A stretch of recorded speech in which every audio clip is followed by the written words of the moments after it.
tonight, video shows the moment a fire investigator shot a naked man high on drugs in Baton Rouge. Taxpayers could be on the hook as that man who was shot has now filed a lawsuit.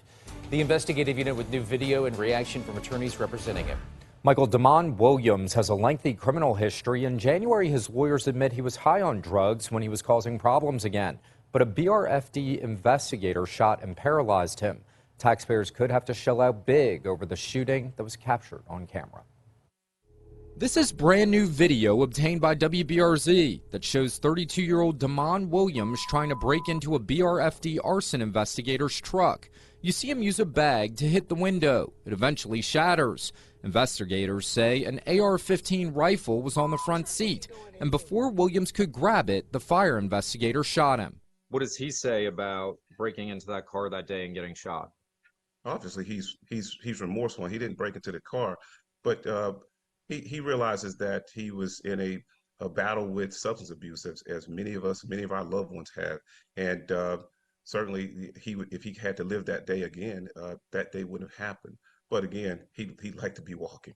Lindsey Scott is representing Williams, who is now paralyzed. He says his client has been in rehab since the shooting.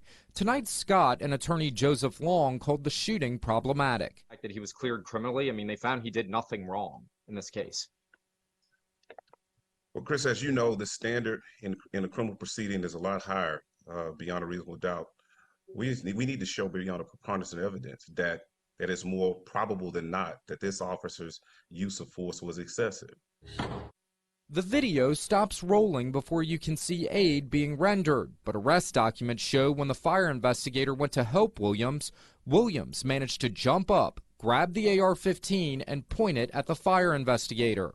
Williams is now charged with attempted first-degree murder, aggravated burglary, and obscenity. Tonight, Scott and Long have filed a federal lawsuit alleging Williams' civil rights were violated and claim the fire investigator committed a battery on Williams. We want to shine a light on the double standard here, that when law enforcement agents use deadly force on someone, they're protected. And when a citizen like you or me, if we had done this with our neighbor, we'd be in Angola.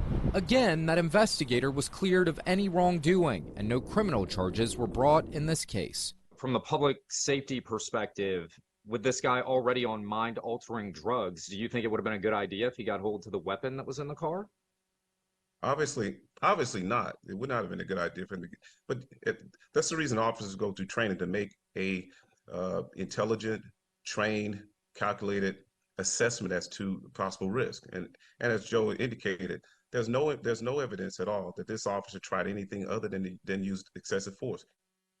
We reached out to the fire department about this case. This afternoon, a spokesman said they were not made aware of the lawsuit. Williams was booked in September for the January incident and released with a sign-out bond. Sylvia?